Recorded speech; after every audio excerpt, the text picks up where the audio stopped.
Lorsqu'une molécule contient un même substituant en plusieurs exemplaires, on fait précéder le nom de celui-ci par un préfixe tel que di, tri, tétra, etc. Prenons le cas de cette molécule. Alors, cette molécule, elle possède une chaîne principale, celle-là, qui a 10 carbones. 10 carbones, donc on a affaire à un décane. Alors, on va tout d'abord numéroter cette chaîne principale. Et nous voyons que nous avons un méthyle sur le carbone 3, un autre méthyle sur le carbone 5 et un substituant éthyle sur le carbone 8. Donc on va écrire 3 méthyle, 5 méthyle et 8 éthyle. Au lieu d'écrire 3 méthyle, 5 méthyle, on écrit 3,5 diméthyle. Et pour écrire le nom de toute la molécule, on va commencer par le 8-éthyle. Pourquoi? Parce que le E de l'éthyle vient avant le M dans l'ordre alphabétique. Et donc, le nom de cette molécule va être le 8-éthyle 3,5-diméthyle décane. Nomenclature des hydrocarbures cycliques saturés. Alors, la numérotation d'un cycloalcane substitué implique le numérotage des carbones du cycle uniquement. Dans les cycles monosubstitués, le carbone auquel est lié le substituant est considéré comme étant le carbone numéro 1. Bon, prenons l'exemple de cette molécule. Alors, cette molécule, elle contient un cycle qui a 6 carbones. Donc 6 carbones, c'est hexane. Et puisque c'est un cycle, on dit que c'est le cyclohexane. Alors pour numéroter ce cycle, on va donner le carbone numéro 1 au carbone qui porte le méthyle. Et donc, le nom de cette molécule va être le 1-méthyl cyclohexane. Pour les composés cycliques polysubstitués, il faut veiller à obtenir la séquence de numérotage la plus faible possible. Lorsque deux possibilités se présentent, l'ordre alphabétique est déterminant. Alors, prenons l'exemple de cette molécule. Alors, comme tout à l'heure, c'est un cycle avec 6 carbones, donc c'est un hexane, et puisque c'est un cycle, c'est le cyclohexane. Alors, cette molécule, elle a un substituant éthyle et un substituant méthyle. Si on numérote dans ce sens-là, la numérotation en bleu, l'éthyle sera sur le carbone 1 et le méthyle sur le carbone 4. Donc on va voir 1 et 4, le nombre 14. Maintenant, si on numérote dans ce sens-là, la numérotation en bleu, le méthyle sera sur le carbone 1 et l'éthyle sera sur le carbone 4. Donc on va avoir le même nombre qui est 14. Maintenant, si on numérote en bleu, on va avoir le 1 éthyle et le 4 méthyle. Et si on numérote en rouge, nous allons avoir le 1 méthyle et le 4 éthyle.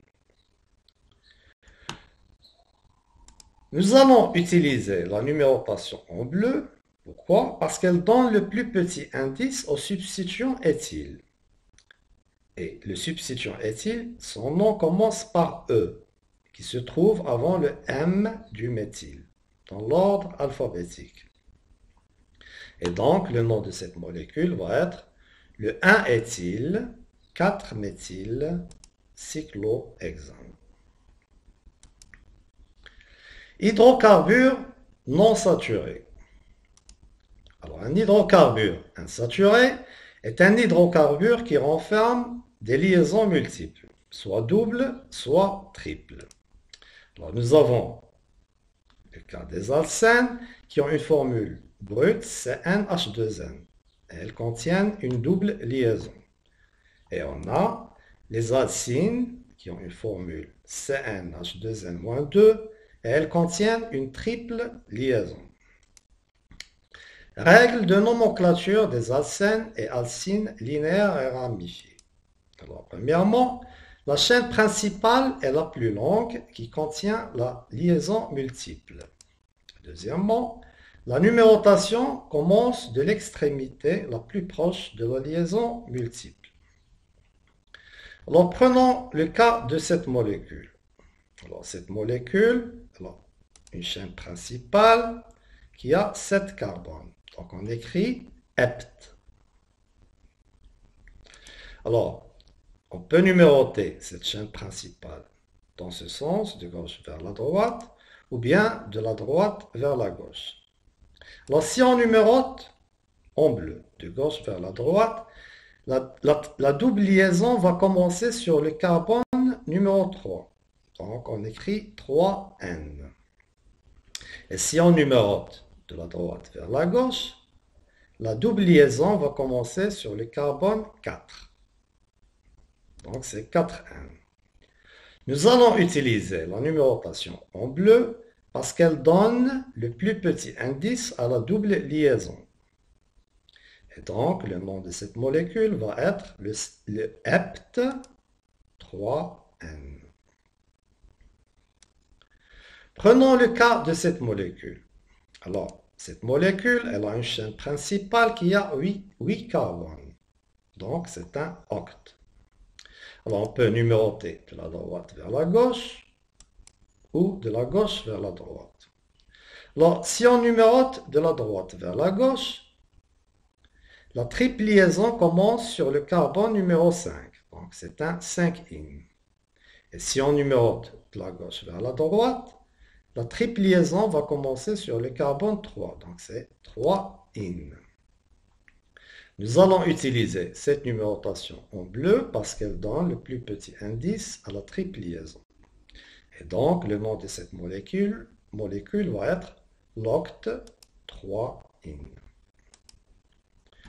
Si la chaîne de l'hydrocarbure est symétrique, il faut numéroter la chaîne principale dans le sens qui donne au premier substituant rencontré le plus petit indice possible. Les substituants et leur position sont ajoutés sous forme de préfixe au nom de l'hydrocarbure. Alors, prenons le cas de cette molécule. Alors, la chaîne principale, c'est celle-là.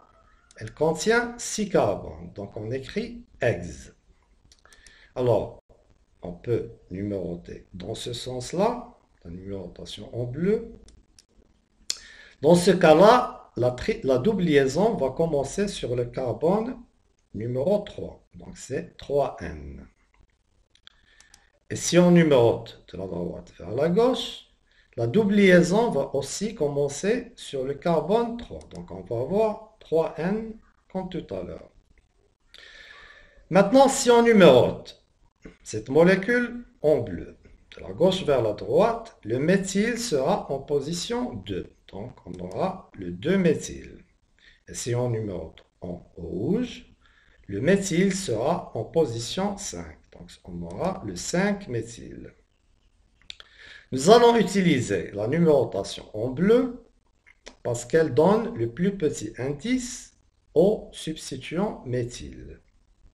Et donc, le nom de cette molécule va être le 2-méthyle ex 3N. Hydrocarbures insaturés avec plusieurs liaisons multiples. Alors, premièrement, la chaîne principale est celle qui contient le plus grand nombre de liaisons multiples dans l'ensemble. Deuxièmement, la numérotation se fait de façon à donner les indices les plus faibles aux liaisons multiples dans l'ensemble. Alors, prenons le cas de cette molécule.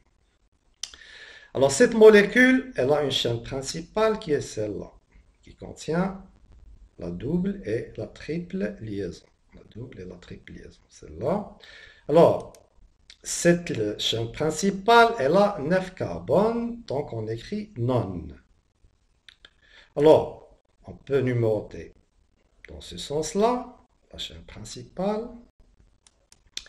Dans ce cas-là, la double liaison va commencer sur le carbone 3, donc on écrit 3, Et la triple liaison va commencer sur le carbone 7. Donc on écrit 7. Maintenant, si on numérote dans ce sens-là, la numérotation en rouge, la triple liaison va commencer sur le carbone 2 et la double liaison va commencer sur le carbone 6. Donc on aura 2 et 6, 26. 26 est plus petit que 37, donc on va utiliser la numérotation en rouge. Alors, si on numérote en rouge, on va avoir la triple liaison sur le carbone 2, commence sur le carbone 2, donc c'est un 2-in, et la double liaison va commencer sur le carbone 6, donc on aura 6N. Et nous avons un substituant sur le carbone 5, donc on aura un 5-méthyle. Et donc, le nom de cette molécule va être le 5-méthyle non 6N 2-in. Nomenclature des composés benzéniques. Alors, le benzène est symbolisé par un cycle comportant 3 doubles liaisons. On gardera à l'esprit qu'un tel cycle n'est qu'une structure parmi la paire de structures de résonance, dont la contribution représente la molécule. C'est pourquoi le cycle benzénique est parfois dessiné sous forme d'un hexagone avec un cercle au milieu. Alors, nous allons voir quelques dérivés benzéniques substitués. Alors, quand le benzène il porte une fonction aldéhyde, c'est le benzaldéhyde.